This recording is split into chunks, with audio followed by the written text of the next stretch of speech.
Good morning, welcome to Headline Focus here live on Core Politics with me, Rob Double. It is Tuesday the 5th of June 2018. Let's have a look at what's making the political news today. And to start off with, Heathrow Expansion is due to actually be going ahead after years and years and years of discussion and delays and decisions and then going back on decisions. It's finally due to be happening according to reports coming out. The Cabinet Economic Subcommittee, which Theresa May, the Prime Minister, chairs, met today reportedly about 8:30 this morning due to formally rubber stamp the plan to expand Heathrow as opposed to the other options put on the table with regards to airport expansion in the UK. The plan will then be discussed at Cabinet, which takes place in about 15 minutes' time. And if there's no problems there, it will clear the way for Transport Secretary Chris Grayling to make a statement in the Commons, probably around about this lunchtime. So have a look out for that. That's probably when we're going to get the actual formal announcement in the Commons regarding the decision.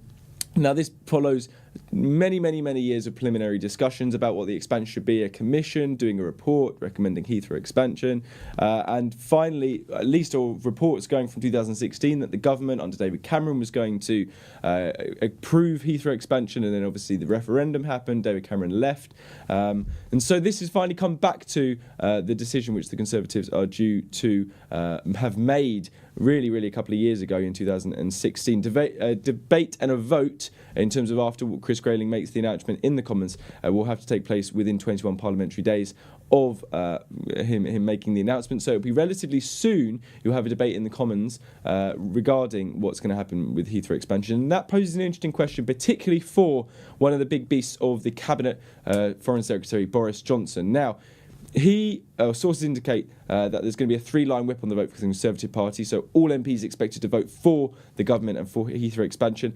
Boris Johnson, however, when he was Mayor of London, and indeed has maintained opposition to Heathrow expansion, he is Foreign Secretary, so of course have to support the government in all of its policies. So there's a question mark there over what he's going to do when the vote comes around next month. But also John McDonnell. Now, there are not many things unite Boris Johnson and John McDonnell, but this is one of them. Both of them are in constituencies very near the airport, and both of them oppose Heathrow expansion as well. So perhaps you'll see also on the Labour side some voices of opposition coming from the very top of the shadow cabinet as well. Labour currently are demanding tests on air quality, noise pollution and the impact on climate change of Heathrow expansion, however, largely supporting the idea of the expansion of the airport alongside the government. So this, one of the big announcements from this morning coming out.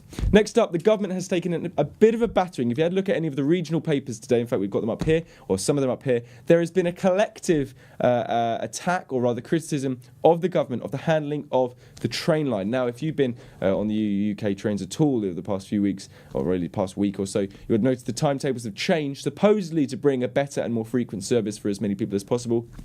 What's in fact happened is many people have faced delays and cancellations and very long waits at stations to get anywhere, and particularly a problem in the north of England. The regional newspapers have joined forces to demand immediate action to end the rail chaos. Now, the Yorkshire Post, Manchester Evening News, Sheffield Star, Lancashire Post, more than 20 papers, one of the more than 20 papers which have come together to criticise and to demand action from the government. Why is this so important for the government? Well, areas such as Leeds, Manchester, particularly in the commuter areas around those cities, are key electoral battlegrounds, and they're marginal seats. So they are very important for the Conservatives in terms of maintaining support in those seats in order for maintaining government when the next election comes around. So they're going to be very much a problem for number 10 Downing Street. It's something they're going to be thinking about today very closely. Daily Mail, in fact, obviously one of the big newspapers which Theresa May hopes to enjoy some support of, has demanded immediate action as well, saying the government simply must get a grip. So expect some more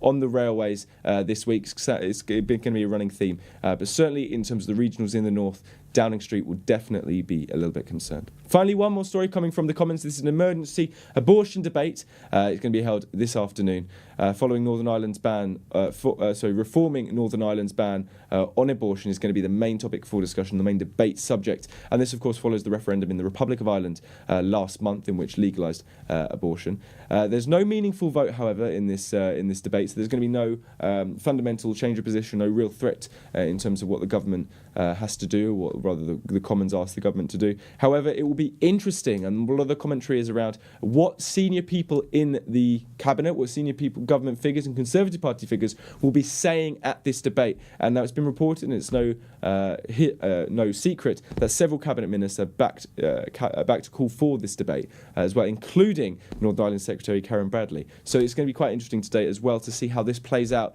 in terms of the dynamics between the DUP, the government, which of course are dependent on the DUP for their support, and of course the politics around the abortion debate, particularly surrounding Republic of Ireland, Northern Ireland and the UK mainland. That's pretty much it for today. You're up to date. Don't forget you can find all the latest on what we're doing here on Core Politics on our Facebook page and Twitter right here. But from me and all the team here at Core London, have a fantastic start to your Tuesday.